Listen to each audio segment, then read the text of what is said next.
बातें शिक्षा की यूट्यूब चैनल में बहुत बहुत स्वागत है आप लोगों का। देखते हैं आज का वीडियो। आज के वीडियो के अंतर्गत हम सीटेट 2012 प्राथमिक स्तर का जो पार्ट 2 है उस वीडियो का हम आज व्याख्यात्मक हल करेंगे। यहाँ पर पूर्व वर्ष के पेपर को हल कराने का मुख्य उद्देश्य यही है कि इससे पता चल सके कि किस तरह के पेपर जो हैं वे आते हैं। आप देखेंगे थोड़ा कॉन्सेप्चुअल क्वेश्चंस आते हैं सीटेट में, थोड़ा सा ध्यान देने की ज़रूरत होगी जिससे कि आपके प्रश्न जो है वे गलत नहीं होंगे। तो चलिए शुरू करते हैं आज का प्रश्न। हम प्रश्न नंबर इसमें 15 प्रश्न रखे हैं। प्रश्नों की संख्या कम रखने का यही उद्देश्य है कि वीडियो ज़्यादा लंबा ना हो। पहला प्रश्न देखते हैं। पियाजे के संज्ञानात्मक विकास के चरणों के अनुसार इंद्रिय गामक अवस्था किसके साथ संबंधित है? 4 ऑप्शन हैं। सामाजिक मुद्दों से सरोकार, अनुकरण, स्मृति और मानसिक निरूपण, तार्किक रूप से समस्या समाधान की योग्यता, विकल्पों के निर्वचन और विश्लेषण की योग्यता। तो इसमें से कौन सा ऑप्शन सही होगा? क्योंकि यहाँ पर इंद्रिय गामक की बात की जा रही है और जब हम इंद्रिय गामक की बात करते हैं तो वह 0 से लेकर के 2 वर्ष की अवस्था इसके अंतर्गत आएगी। तो इसमें शारीरिक जो शरीर के अंग हैं उससे शिशु जो है कार्य करता है। तो अनुकरण मतलब दूसरे को देख करके सीखना, स्मृति और मानसिक निरूपण जो है वह आता है। तो इस तरह से ऑप्शन नंबर 2 इसका सही आंसर होगा। ठीक है। दूसरा देखते हैं। कोहल वर्ग के अनुसार शिक्षक बच्चों में नैतिक मूल्यों का विकास कर सकता है। 4 ऑप्शन है। कैसे व्यवहार किया जाना चाहिए, इस पर कठोर निर्देश देकर, धार्मिक शिक्षा को महत्व देकर, व्यवहार के स्पष्ट नियम बनाकर, नैतिक मुद्दों पर आधारित चर्चाओं में उन्हें शामिल करके। इसका कौन सा ऑप्शन सही होगा? इसका ऑप्शन सही होगा ऑप्शन नंबर 4, नैतिक मुद्दों पर आधारित चर्चाओं में उन्हें शामिल करके। क्योंकि कोहल वर्ग ने बच्चों के कार्य की अपेक्षा उनके नैतिक न्याय के विकास पर अधिक ध्यान केंद्रित किया है। उनके अनुसार बच्चों में नैतिक मूल्यों का विकास उनके नैतिक मुद्दों पर आधारित उनके साथ चर्चा करके या उसमें शामिल करा करके किया जाना चाहिए। इसी से बच्चों में नैतिक मूल्यों का विकास होता है। नेक्स्ट है।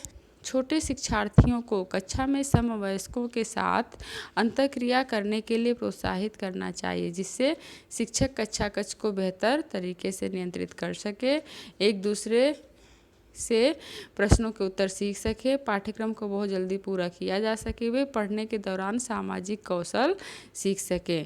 कौन सा इसका ऑप्शन सही होगा? ऑप्शन नंबर 4 इसका सही होगा। वे पढ़ने के दौरान सामाजिक कौशल सीख सकें। क्योंकि जो छोटे विद्यार्थी होते हैं यदि वह समवयस्कों के साथ अंतःक्रिया करते हैं तो इससे उनका सामाजिक विकास होता है। क्योंकि बड़े शिक्षार्थी छोटे शिक्षार्थियों के प्रति तथा छोटे शिक्षार्थी बड़े शिक्षार्थियों के प्रति उनके अनुभवों और उनके सामाजिक कौशलों में परिवर्तन जो है वे करते हैं या अनुकरण के द्वारा उनके कार्यों को देखकर वे सीखते हैं। नेक्स्ट है। जब एक निरयोग्य बच्चा पहली बार विद्यालय आता है तो शिक्षक को क्या करना चाहिए? यहाँ पर किसकी बात की जा रही है? निरयोग की बात की जा रही है। ठीक है। मतलब अभी अयोग्य है, अभी उसको कुछ बहुत ज़्यादा पता नहीं है, पहली बार वो विद्यालय आ रहा है। प्रवेश परीक्षा लेनी चाहिए।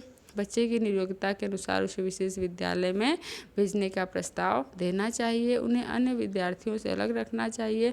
सहकारी योजना विकसित करने के लिए शिक्षक के माता पिता के साथ चर्चा करनी चाहिए। कौन सा ऑप्शन इसका सही होगा? ऑप्शन नंबर 2, बच्चे की नियोग्यता के अनुसार उसे विशेष विद्यालय में भेजने का प्रस्ताव देना चाहिए। क्योंकि शिक्षक उसकी नियोग्यता के आधार पर उसे शिक्षक विशेष विद्यालय में भेजने का प्रस्ताव देता है। ऐसा करने से बालकों में अधिगम और समायोजन संबंधी जो विभिन्न समस्याएं हैं उनका कम सामना करना पड़ता है। तो इस तरह से इसका ऑप्शन नंबर 2 जो है वह सही होगा। नेक्स्ट पे हम आते हैं। प्रायः शिक्षार्थियों की त्रुटियां ... की ओर संकेत करती हैं। 4 ऑप्शन हैं। शिक्षार्थियों और सामाजिक आर्थिक स्तर, वे कैसे सीखते हैं, यांत्रिक अभ्यास की आवश्यकता और सीखने की अनुपस्थिति।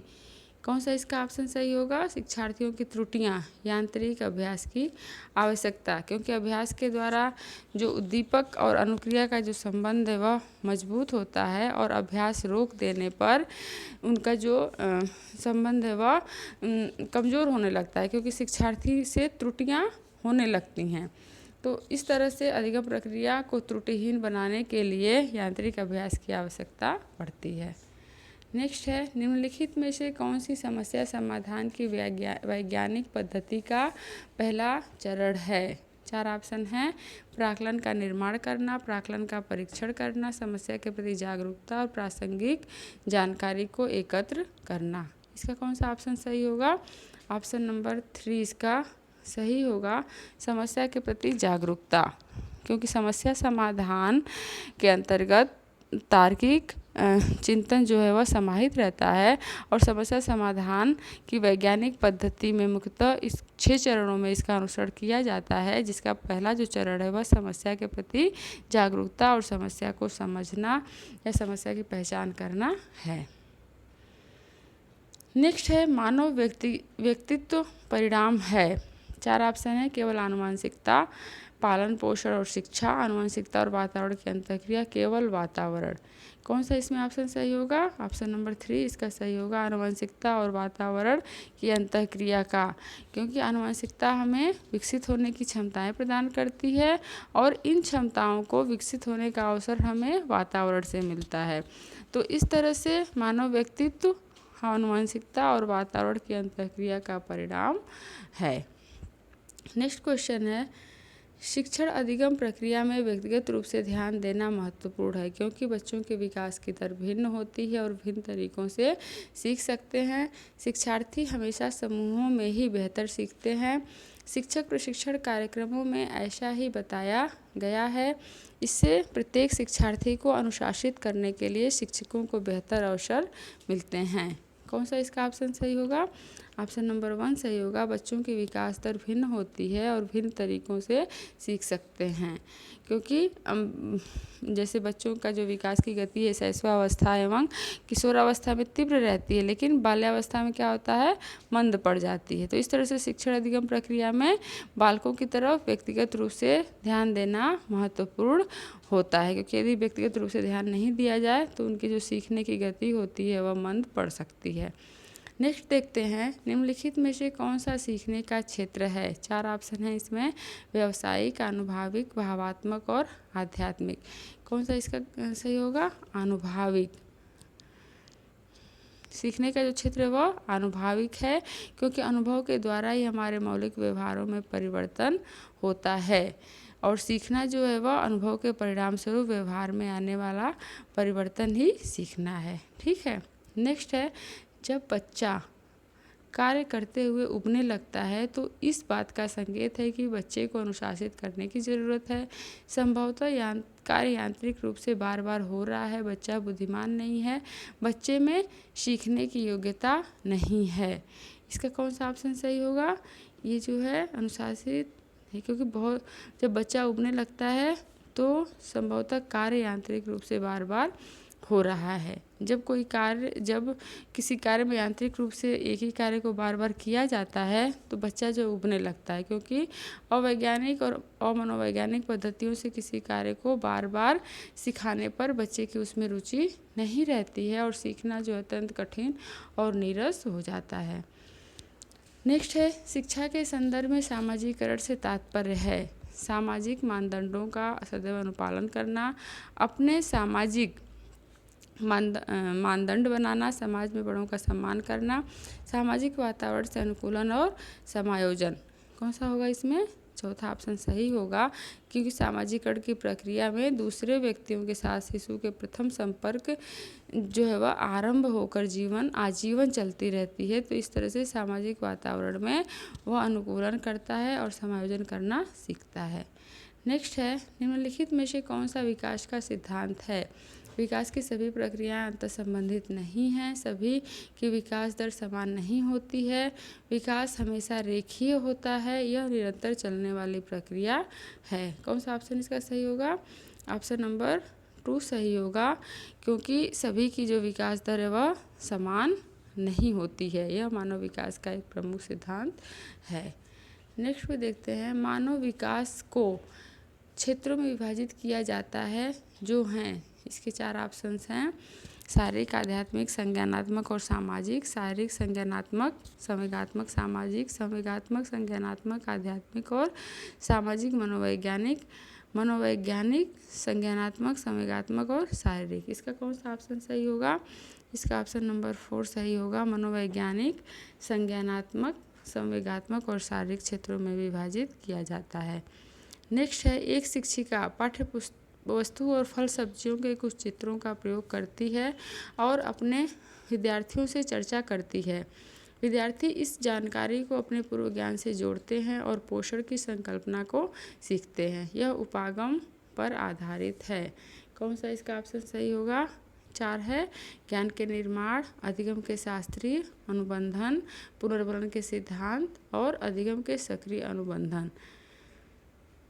यानी कि चित्र के माध्यम से फल और सब्जियों का जो है वह चित्र दिखा करके उन पर चर्चा करती है और पूर्व ज्ञान से जोड़ने का पोषण की संकल्पना को प्रयास करती है।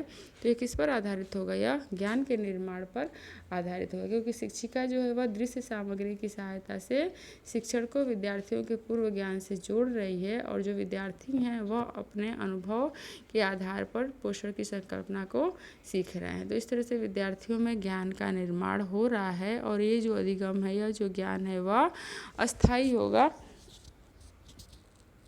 नेक्स्ट देखते हैं हम, जब बच्चे की दादी उसे उसकी माँ की गोद से लेती है तो बच्चा रोने लगता है। बच्चा के कारण रोता है। 4 ऑप्शन है, वियोग दुश्चिंता, संवेगात्मक दुश्चिंता, सामाजिक दुश्चिंता, अजनबी दुश्चिंता। इसका कौन सा ऑप्शन सही होगा? इसका ऑप्शन नंबर 3 सही होगा, संवेगात्मक दुश्चिंता। क्योंकि जब 2 वर्ष की आयु तक के बच्चों में भय, क्रोध, प्रेम, पीड़ा जैसे संवेगों का विकास हो जाता है और उसे माँ से अधिक लगाव होता है, यदि किसी कारणवश दादी की गोद में आने पर वह संवेगात्मक दुश्चिंता के कारण रोने लगता है। तो ठीक है, इस तरह से आज का यह वीडियो समाप्त हुआ। यदि आपको वीडियो पसंद आता है तो चैनल को अधिक से अधिक सब्सक्राइब करिए, लाइक करिए, शेयर करिए और कमेंट के माध्यम से बताइए कि वीडियो कैसा लगा। तो फिर ठीक है, मिलते हैं नेक्स्ट वीडियो में।